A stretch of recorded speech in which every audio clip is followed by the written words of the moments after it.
Joined this afternoon by men's basketball head coach Rob Santacola in our 2013-14 preseason interview. Coach, thanks for joining us.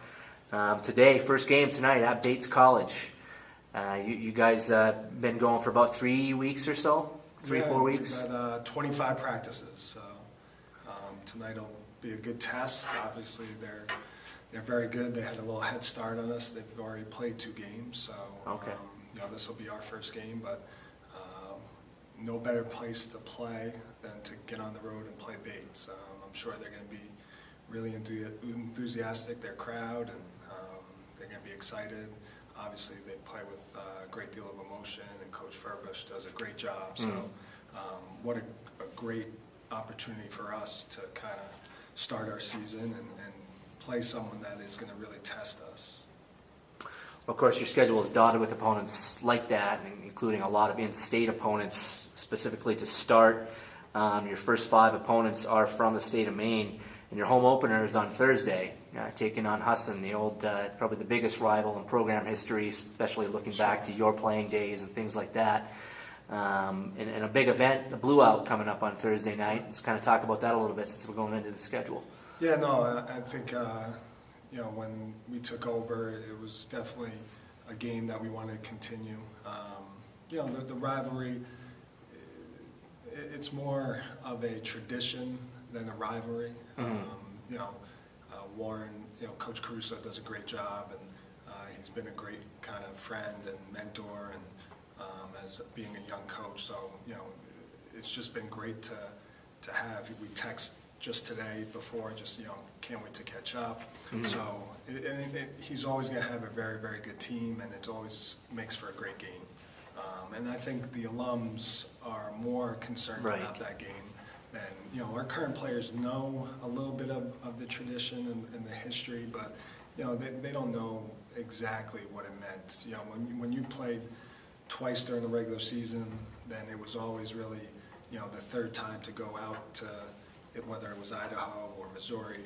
There was a lot on those games for everyone involved, not just the players on the court, but alums, administration. It was great small college basketball, and the games are still great. But I don't think there's much on the line because we don't see them again. It's more now. It's become we're rooting for each other, and that's kind of neat because where it's evolved. I don't think that would ever happen until when the teams got out to the national level, you kind of rooted for each other just because you were from Maine, they were from the same conference, and you wanted each other to do well. But now it's we're following them and they're following us, and we stay in touch pretty much regularly throughout the year. And you mentioned being a young coach. Hard to believe it's already your 11th year coaching this program. What would you say some things, not to get too far off track of the season preview, but some things that maybe stand out from what has changed in your coaching philosophy from when you started your first couple of years to now? Are there things that maybe stand out that you would handle differently, perhaps? I don't know if we'd handle anything differently, but I think I always feel like I cheated the first couple of years, just because as a young coach, you don't know what you're doing. Moving those 18 inches to the next chair is a totally different mindset.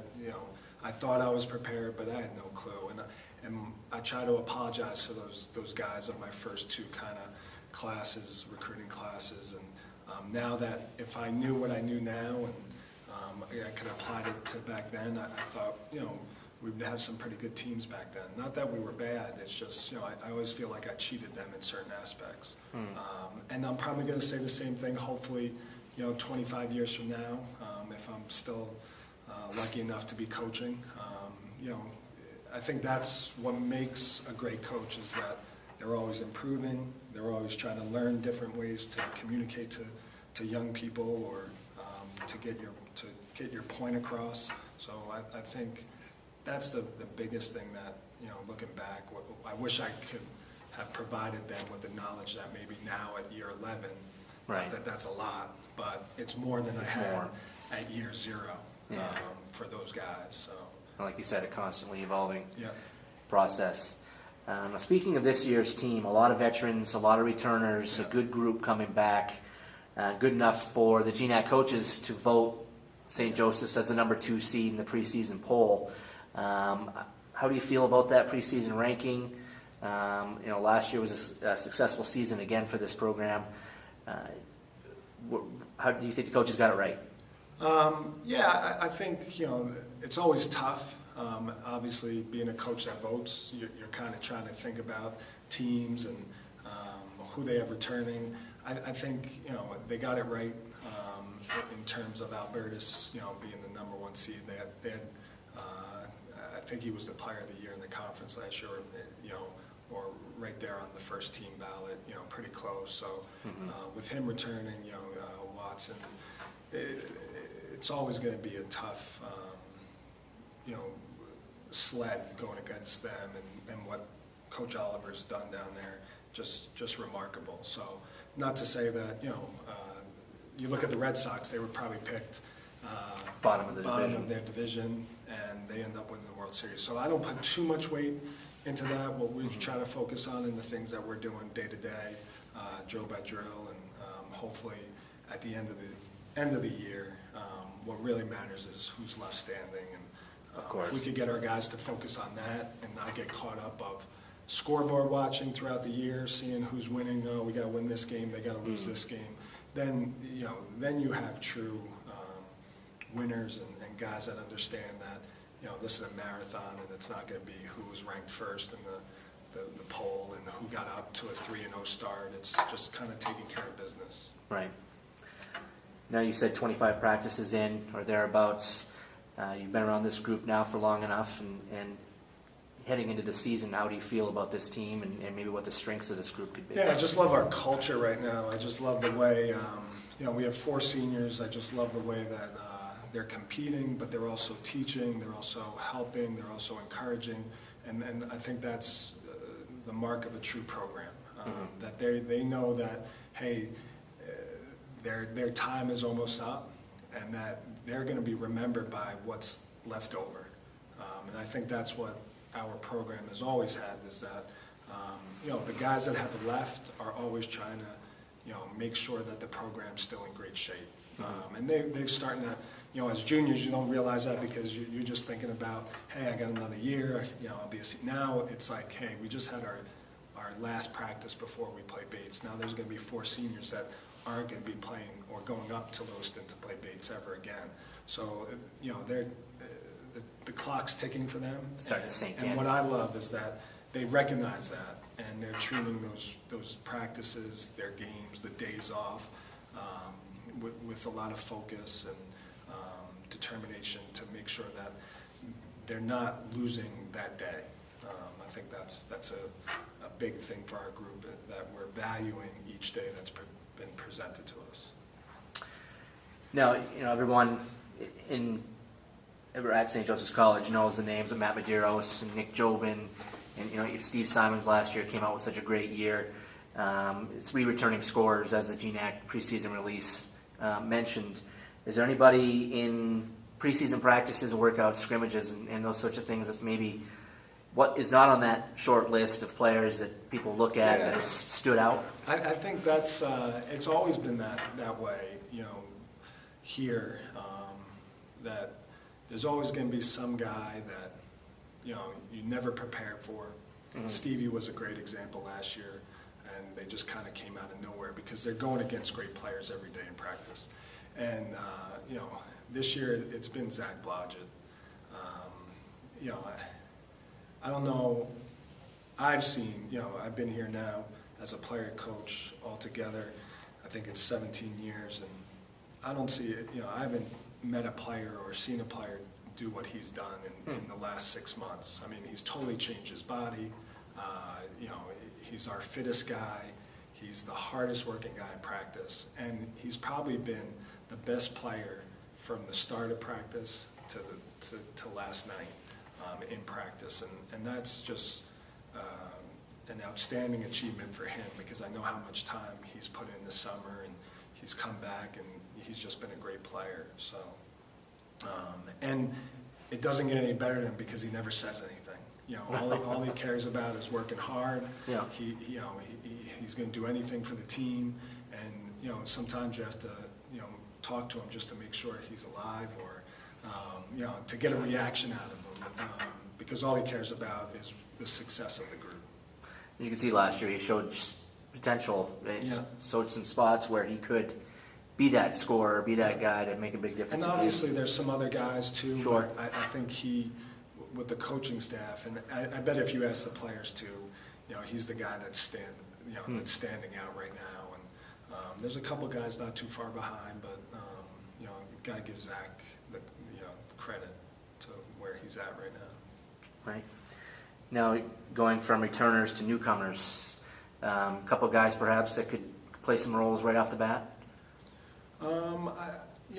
I think so eventually. Yeah. I think, Andrew Ruffin and John Crawley are going to be pieces, in the puzzle at some point. I think, like all first-year guys, that it's totally different from last year. Now they're, the small fish. Last year they were the oldest guy on the court. Now they're the youngest guys. So once they get caught up with the speed of the game, the physicality of the game, and now understanding what we do, I think that's going to be the biggest hurdle for them is, hey, can they put it all together? Obviously, they're both tremendous players. We're so lucky to have them. They're going to be important parts to our program down the road. And they're two tremendous workers. So that's what I'm most excited about, that they're not, seeing, hey, I'm a freshman, there's great players in front of me, this isn't going to be my year. No, they're working their butts off. They're getting in the weight room. They're getting extra shots up, and that's what I love, because that's kind of tells me, wow, they're going to be okay. And I think they're going to have similar roles to kind of Steven in a way. Okay. Where they're going to see some time this year. Not much is expected of them. Kind of don't screw it up. Make sure the offense keeps on moving, but they have the ability to knock shots down and be very good players for us down the road. That's always good to have them working like that. They never know when an opportunity is going to come up. With, Exactly. God forbid injuries or foul And that's trouble. the secret for all the players. Right. You never know what's going to happen. That's why hopefully they just take that approach of just keep on working, and when your number's called, now you're ready and you're prepared. Coach, looking at your schedule, there's something this year that stands out, a trip to Washington, D.C. In January. I know it's a ways out, but certainly it's one of the highlights of the list. Talk about that trip and what you expect to see out there. Yeah, it's, the one great thing about our program is that, that you get to travel. 3 years ago we took the team to England. Every other year we try to do something special with the group, and usually it revolves around the families of our student athletes. So we have a young man that's a sophomore from the Virginia, D.C. area, and I've tried to make it a pledge to them that we're going to play in front of your family and friends at some point in your career. Cool. So this presented itself, and it was a no-brainer. We'll get to do some exciting things. We have lined up. Hopefully, we have some things lined up, maybe with the White House, and make it more of an educational trip too for these guys. And for me, I'm really excited. The last time I was down there was my 5th grade class trip. So it's going to be a great trip. There's alumni going. It's these trips are at a great time. It's during semester break. It's kind of just with the team. It's a great bonding trip right before we start our conference schedule. So, you don't want to fast forward the season, but yeah, we're really looking forward to getting down there. And playing also in the Catholic tournament is, they're one of the top teams in the country, so they provide a great tournament, and we're just excited that we can get down there and play in their tournament. And one last question here, Coach. I know you got to get going, but every year kind of brings, maybe even if it's a slightly new look, there's a new look to a team. maybe a brand of basketball or a different philosophy in a slight way, what would you say that the brand of basketball is going to be for your team this year? For people looking to come to games, what can they expect? Yeah, hopefully you want each senior class to put their stamp on what they want. Obviously, with the confines of what the coaching staff wants, but and with our seniors, I think they're all extremely hard workers. They're always doing the extra. They're always doing the little things.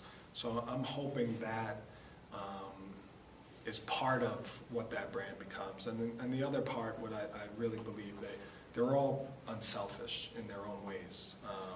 So if we could work hard, if we could be unselfish, and if we could play a little bit faster, a little bit quicker, I think that'll lend itself to the brand or the stamp or the culture that we want here. We don't want to walk the ball up.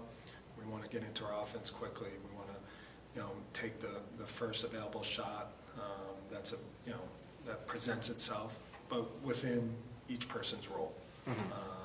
And that's where the unselfishness comes in. And if we're moving the ball and the ball finds the next guy, and we're turning down good shots for great shots, then I think those are the toughest teams to guard. When you don't know, who's going to lead you in scoring. We've had some really good teams here, and obviously we've had some great players, and you kind of knew, but you didn't know after that who was going to step up. And I think that's going to be hopefully the stamp of this year's team, that every night it might be someone different, and we're going to be anchored by some of those seniors, but I think there's going to be guys that in a given night or given 2 nights where they're going to perform very well. Awesome. Well, Coach, thanks so much for your time, Great. and good luck tonight against Bates, and good luck this season. Great, thank you.